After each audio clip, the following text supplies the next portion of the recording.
कांतारा की कहानी प्राचीन परंपराओं, दिव्य आत्माओं और प्रकृति के प्रति मानवीय संबंधों के इर्द गिर्द घूमती है।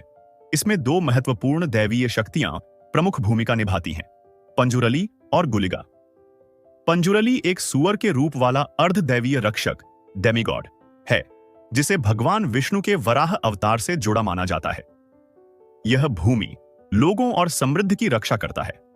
गुलिगा एक उग्र और न्यायप्रिय रक्षक आत्मा है, जिसे शनिदेव से संबंधित माना जाता है। यह अन्याय करने वालों को दंडित करता है और संतुलन बनाए रखता है। ये दोनों शक्तियां भूतकोला परंपरा का हिस्सा हैं, जहां अनुष्ठानिक नृत्य और पूजा के माध्यम से इन दैवीय शक्तियों को जागृत किया जाता है। यहां पर जब मैं दिव्य शक्ति या दैवा की चर्चा करूंगा, तो वह पंजुरली को दर्शाएगा। फिल्म की कहानी 1847 से शुरू होती है, जब दक्षिण कर्नाटक में एक राजा का शासन था। उनका साम्राज्य विशाल था, उनके पास परिवार था और उनकी प्रजा उन्हें गहरे सम्मान देती थी। हालांकि इन सब के बावजूद राजा के मन में संतोष की कमी थी। वह किसी कारणवश शांति नहीं पा रहे थे और यह स्थिति उन्हें मानसिक रूप से परेशान कर रही थी, यहां तक कि उन्हें नींद भी नहीं आती थी। आत्मिक शांति की तलाश में राजा ने कई मंदिरों का दौरा किया, कई साधु संतों से मिले, लेकिन कोई भी उपाय उनके दिल में शांति नहीं ला पाया। फिर एक दिन एक पंडित ने राजा को बताया कि उन्हें अकेले एक लंबी यात्रा पर निकलना होगा, जिसमें वह ऐसी शक्ति की तलाश करेंगे जो उन्हें शांति दे सके। राजा ने इस यात्रा को स्वीकार किया और अकेले निकल पड़े, लेकिन चाहे वह मंदिर हो या कोई गुरु, हर जगह उनकी तलाश अधूरी ही रही। अंततः राजा जंगलों की ओर बढ़े और एक दिन वहां उन्हें गग्गरा की आवाज सुनाई दी। राजा इस आवाज से डरते नहीं, बल्कि यह आवाज उन्हें प्रेम से बुलाती हुई महसूस हुई। वह आवाज का पीछा करते हुए एक पत्थर तक पहुंचे। उस पत्थर के सामने राजा ने अपने हथियारों को छोड़ दिया और तभी उन्हें आत्मिक शांति का अनुभव हुआ। राजा ने सोचा कि वह इस पत्थर को अपने साथ ले जाएंगे, लेकिन उसी वक्त वहां गांव वाले आ गए। गांव वाले राजा से विनम्रता से कहने लगे कि वे जो चाहें ले सकते हैं, लेकिन दैवी शक्ति पंजुरली को उनके साथ नहीं ले जा सकते। तभी अचानक एक गांव वाले के अंदर दैवी शक्ति आ जाती है और राजा से कहती है, अगर तुम मुझे अपने साथ ले जाओगे तो इन गांव वालों की रक्षा कौन करेगा। राजा के बार बार आग्रह करने पर अंततः दैवा राज्य हो जाते हैं। दैवा यह प्रस्ताव रखते हैं कि जहां तक उनकी आवाज पहुंचेगी, वहां तक की भूमि राजा को गांव वालों के लिए उपलब्ध करानी होगी। इसके बदले में दैवा राजा के साथ जाने का वादा करते हैं, जिससे उनकी आध्यात्मिक शांति पीढ़ी दर पीढ़ी सुनिश्चित रहेगी। साथ ही गुलिगा भी उनके साथ आएंगे, लेकिन राजा को चेतावनी देते हैं कि यदि उन्होंने कोई गलती की तो दैवा शायद उन्हें माफ कर देंगे, लेकिन गुलिगा उन्हें कभी माफ नहीं करेगा। इन शर्तों को सुनकर राजा सहमत हो जाते हैं और दैवा को अपने साथ ले जाकर स्थापित कर देते हैं। गांव वालों को खूब सारी जमीन मिलती है और तब से राजा सुखी और संपन्न जीवन व्यतीत करने लगते हैं। अब कहानी 1970 तक पहुंचती है। वीडियो में आगे बढ़ने से पहले मैं आपको भूतकोला के बारे में बता देना चाहता हूं। भूतकोला तुलुनाडु क्षेत्र, मंगलुरु, उडुपी और दक्षिण कन्नड़ जिले में प्रचलित एक पारंपरिक अनुष्ठानिक नृत्य है। इसे यक्षगान जैसे नाटकीय कला समझना उचित नहीं होगा, क्योंकि यह एक धार्मिक और आध्यात्मिक प्रक्रिया है। भूतकोला में भूत का अर्थ आत्माओं या दैवा से होता है, न कि भूत प्रेतों से। इस अनुष्ठान की प्रक्रिया को 3 मुख्य चरणों में विभाजित किया जाता है। 1. तैयारी और श्रृंगार। पात्र को विशेष आभूषण, रंगीन वेशभूषा और डरावना मेकअप प्रदान किया जाता है। 2. नृत्य और आह्वान। पारंपरिक वाद्य यंत्रों की ध्वनि के साथ पात्र नृत्य करता है और धीरे धीरे दैवत्व को अपने अंदर अनुभव करता है। 3. भविष्यवाणी और आशीर्वाद। ऐसा माना जाता है कि पात्र में दैवा या आत्मा का वास होता है, जो लोगों की समस्याओं का समाधान करता है, भविष्यवाणियां करता है और भक्तों को आशीर्वाद देता है। कहानी 1970 में उसी गांव से शुरू होती है जहां एक भूताकोला का आयोजन हो रहा था और इस प्रदर्शन में शिवा के पिता परफॉर्मेंस कर रहे थे। इस दौरान हम देखते हैं कि राजा के वंशज, जो या तो उनके बेटे या पोते हो सकते थे, गांव वालों से उनकी जमीन वापस लेने की साजिश कर रहा था। वह खुलेआम घोषणा करता है कि वह कोर्ट में केस करके सारी जमीन अपने नाम करवा लेगा। इस पर परफॉर्मेंस कर रहे व्यक्ति के भीतर दैवी शक्ति का प्रवेश होता है और वह कड़े शब्दों में कहता है, तुम्हारे वंश की शांति के लिए ही यह जमीन गांव वालों को दी गई थी। अगर तुम्हें जमीन चाहिए तो मिल जाएगी, लेकिन फिर तुम्हारी शांति हमेशा के लिए समाप्त हो जाएगी। इसके बावजूद वह व्यक्ति दैवा की चेतावनी को नकारते हुए यह कहता है, क्या ये बातें दैवा बोल रहे हैं या फिर परफॉर्मर? दैवी शक्ति इस पर गुस्से में आकर कहती है, तुम्हारा फैसला अब कोर्ट की सीढ़ियों पर ही होगा, और जहां तक यह सवाल है कि मैं दैवा हूं या परफॉर्मर, तो समझ लो, अगर आज के बाद तुम मुझे फिर से दिखे तो मैं परफॉर्मर हूं, वरना मैं दैवा ही रहूंगा। इतना कहकर शिवा के पिता मशाल लेकर जंगल की ओर दौड़ते हैं और अचानक गायब हो जाते हैं। उस दिन के बाद से शिवा के पिता का कहीं कोई पता नहीं चलता। अब राजा के वंशज की बात करें तो वह सचमुच कोर्ट की सीढ़ियों पर खून की उल्टियां करता है और अंततः मर जाता है। कहानी अब 1990 में पहुंचती है। अब शिवा बड़ा हो चुका है और हम उसे कमला रेस में भाग लेते हुए देखते हैं। कमला एक बफेलो रेस होती है जिसमें भैंसों के मालिक खुद अपनी भैंसों के साथ दौड़ते हैं। जो भी सबसे कम समय में निर्धारित दूरी पूरी करता है वही विजेता बनता है। शिवा इस रेस में बहुत तेज दौड़ता है और जीत की पूरी कोशिश करता है, लेकिन वहां के लैंडलॉर्ड के बफेलो को बेईमानी से जीत दिला दी जाती है। इस पर शिवा गुस्से में आकर लैंडलॉर्ड के लोगों से भिड़ जाता है। हालांकि अंत में लैंडलॉर्ड खुद शिवा को मेडल और पुरस्कार देता है और अपने आदमियों को बेईमानी करने के लिए फटकार भी लगाता है। अब मैं आपको कहानी के कुछ प्रमुख किरदारों से परिचित कराना चाहता हूं ताकि आगे की कहानी आपको बेहतर समझ में आए। शिवा, वह लड़का जिसका पिता भूता कोला के दौरान 20 साल पहले गायब हो गया था। शिवा की फैमिली पीढ़ियों से इस पारंपरिक अनुष्ठान को निभाती आ रही थी और शिवा को ही भूता कोला परफॉर्म करना चाहिए था, लेकिन वह शराबी, लापरवाह और निकम्मा बन चुका था। इसलिए उसका भाई गुरुवा इस जिम्मेदारी को संभालने लगा था। शिवा की मां हमेशा अपने दोनों बेटों, विशेष रूप से शिवा, पर गुस्सा करती रहती थी। शिवा के दोस्त उसके सबसे करीबी दोस्त थे, रामपा, बुल्ला, लच और नारू। लीला, शिवा की प्रेमिका, जो कहानी में बाद में एक महत्वपूर्ण भूमिका निभाती है। इंस्पेक्टर मुरली, गांव के फॉरेस्ट ऑफिसर, जिनका काम जंगल और पेड़ों की सुरक्षा करना था। लैंडलॉर्ड, जो राजा के वंश का था। कहानी में आगे हमें यह पता चलता है कि शिवा और उसके दोस्त लैंडलॉर्ड के छोटे मोटे काम करते थे, चाहे वे कानूनी हों या अवैध। ये काम इस प्रकार थे: जंगली सुअर का शिकार लकड़ी काटना, अन्य अवैध कामों में मदद करना। इसके बदले लैंडलॉर्ड कभी उन्हें पैसे देता, कभी दारू पिलाकर खुश करता। सब कुछ ठीक चल रहा था, लेकिन फिर गांव में नया इंस्पेक्टर मुरली आ जाता है, जो उनकी जिंदगी में दखल देने लगता है। इंस्पेक्टर मुरली गांव वालों को पेड़ काटने से रोकता, उनके सांस्कृतिक विश्वासों का अपमान करता और शिवा और उसके दोस्तों को शिकार करते हुए पकड़ने की कोशिश करता। इस वजह से शिवा और इंस्पेक्टर के बीच कई बार टकराव होते हैं और धीरे धीरे दोनों एक दूसरे के दुश्मन बन जाते हैं। इन दोनों के बीच का तनाव और भी बढ़ जाता है जब इंस्पेक्टर इस पूरे इलाके को रिजर्व्ड फॉरेस्ट घोषित कराने पर अड्डा होता है। इसी दौरान शिवा को लगातार अपने पिता के गायब होने के दृश्य सपनों में दिखाई देने लगते हैं। एक दिन जंगल में उसे एक जंगली सुअर दिखता है जो गग्गरा और आभूषण पहने हुए था। यह कोई सामान्य सुअर नहीं था। इसके साथ ही शिवा को अपने सपनों में दैवी शक्ति भी बार बार दिखाई देने लगती है। कुछ समय बाद लीला गांव वापस लौट आती है और पता चलता है कि उसने पुलिस ट्रेनिंग पूरी कर ली है।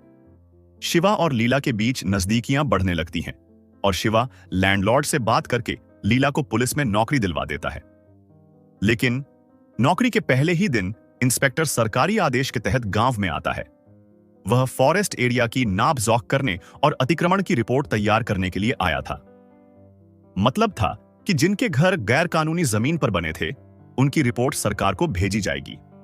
इस पर गांव वाले नाराज हो जाते हैं और पुलिस से भिड़ने लगते हैं। इसी बीच शिवा भी वहां पहुंच जाता है और पुलिस के साथ हाथापाई कर बैठता है।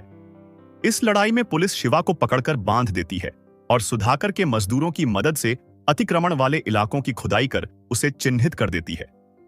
इस घटना के बाद गांव वाले परेशान हो जाते हैं और यहां तक कि वे लीला को भी ताने मारने लगते हैं क्योंकि वह पुलिस के साथ थी।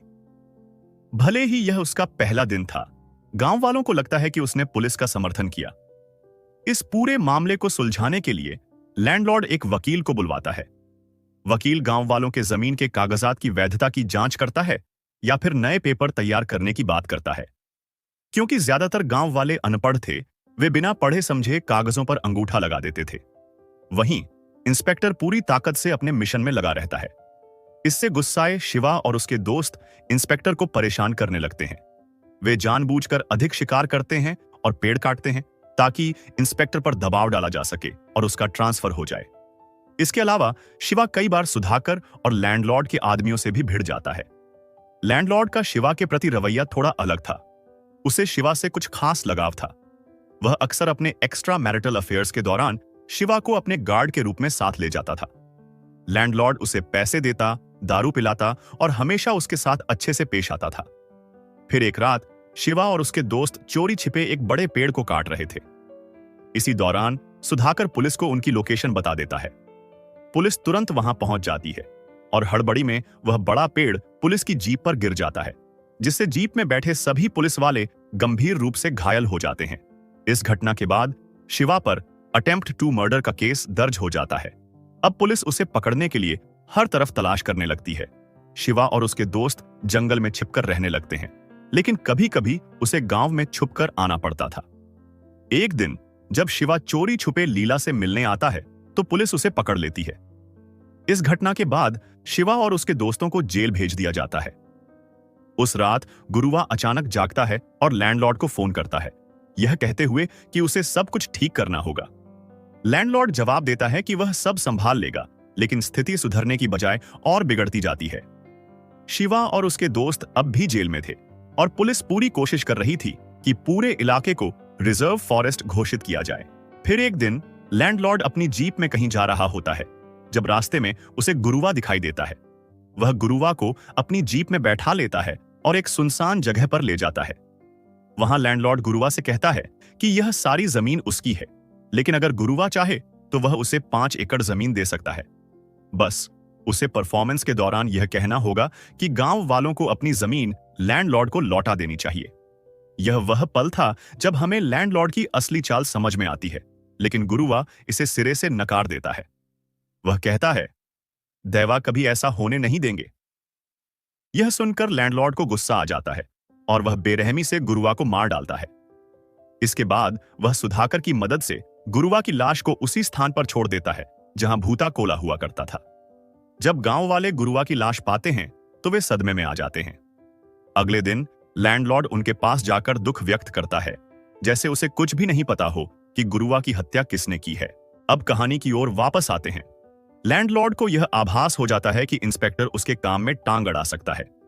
इसीलिए वह शिवा को जेल से छुड़वाता है और उसे यह झूठ बोलता है कि गुरुवा को इंस्पेक्टर ने मारा है। यह सुनते ही शिवा आग बबूला हो जाता है और तुरंत लुहार के पास जाकर अपनी तलवार तेज करने लगता है। वह इंस्पेक्टर को मारने के लिए पूरी तरह तैयार हो जाता है, लेकिन तभी लुहार उसे एक चौंकाने वाली सच्चाई बताता है। जिस रात गुरुवा की हत्या हुई थी, उसी रात उसने गुरुवा को लैंडलॉर्ड के साथ जीप में जाते हुए देखा था, लेकिन जब लैंडलॉर्ड वापस आया तो वह अकेला था। इसका मतलब था कि गुरुवा को असल में लैंडलॉर्ड ने मारा था। शिवा इस वक्त नशे में था, लेकिन फिर भी वह लुहार की बात को समझने लगता है। यह सच्चाई पूरी तरह से कंफर्म हो जाती है जब लैंडलॉर्ड के आदमी, जिनमें सुधाकर भी शामिल था, शिवा को मारने की कोशिश करते हैं। शिवा अपनी ताकत से सब पर हावी हो जाता है और लड़ाई के तुरंत बाद लैंडलॉर्ड के घर जाकर उसे धमका देता है। फिर वह अपनी बाइक से गांव की ओर बढ़ता है, लेकिन बीच रास्ते दैवा को देखकर उसका एक्सीडेंट हो जाता है। शिवा मशाल लेकर जंगल जाता है, जहां उसे गहनों से सजा वही सुअर दिखता है और वह उसका पीछा करते हुए उसी स्थान पर पहुंचता है जहां उसके पिता गायब हुए थे। शिवा को वहां दैवा की आवाज सुनाई देती है जो उसे मार्गदर्शन करती है। फिर शिवा गांव लौटता है, अब शांत और संयमित दिखाई देता है। वह गांव वालों को सूचित करता है कि गुरुवा की हत्या लैंडलॉर्ड ने की है। वहां मौजूद इंस्पेक्टर बताते हैं कि अगर यह जमीन रिजर्व फॉरेस्ट घोषित हो गई तो लैंडलॉर्ड की नहीं रहेगी और गांव वाले अर्जी देकर यहां रहने का अधिकार पा सकते हैं।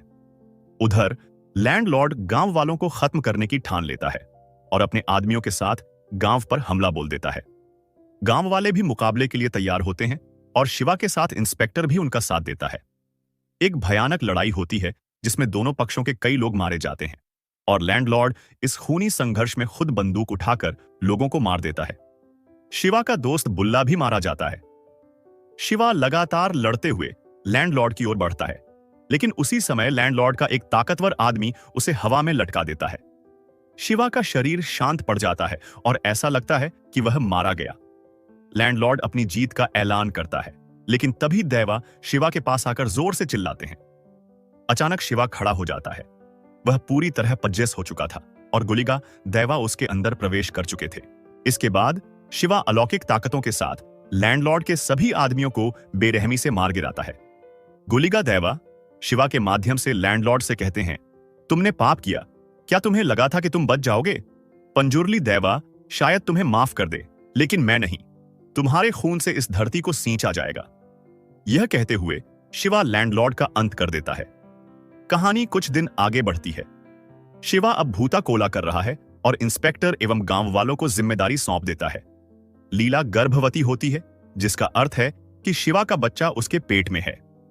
शिवा ठीक अपने पिता की तरह जंगल में भागता है। शिवा के अंदर आया दैवा और उसके पिता के दैवा एक दूसरे को ग्रीट करते हैं, फिर अचानक गायब हो जाते हैं। शिवा फिर कभी नहीं दिखता है। एंड क्रेडिट सीन में शिवा का बेटा थोड़ा बड़ा हो चुका है और उसका दोस्त उसे शिवा की कहानी सुना रहा है। इससे पता चलता है कि आगे चलकर शिवा का बेटा भी भूता कोला में नर्तक बनेगा और उसके अंदर भी दैवा आएंगे। फिल्म यहीं समाप्त होती है। दोस्तों, भूता कोला केवल एक अनुष्ठान नहीं, बल्कि एक गहरी आध्यात्मिक और सांस्कृतिक विरासत है जो आज भी जीवित है। यह परंपराएं इतिहास से जुड़ी हैं और हजारों लोग इन्हें श्रद्धा और भक्ति के साथ निभाते हैं। अगर आपको यह वीडियो पसंद आया और आप अन्य दिलचस्प कहानियां जानना चाहते हैं तो वीडियो को लाइक जरूर करें। अगर आप भूता कोला और इसके रहस्यमय घटनाओं पर एक विस्तृत वीडियो चाहते हैं तो मुझे कमेंट सेक्शन में बताइए। साथ ही अगर आप चैनल पर नए हैं तो सब्सक्राइब करना न भूलें और बेल आइकॉन दबा दें ताकि आगामी शानदार वीडियो की नोटिफिकेशन सबसे पहले मिल सके। अगले वीडियो में एक और अनोखी कहानी के साथ मिलते हैं। तब तक के लिए धन्यवाद।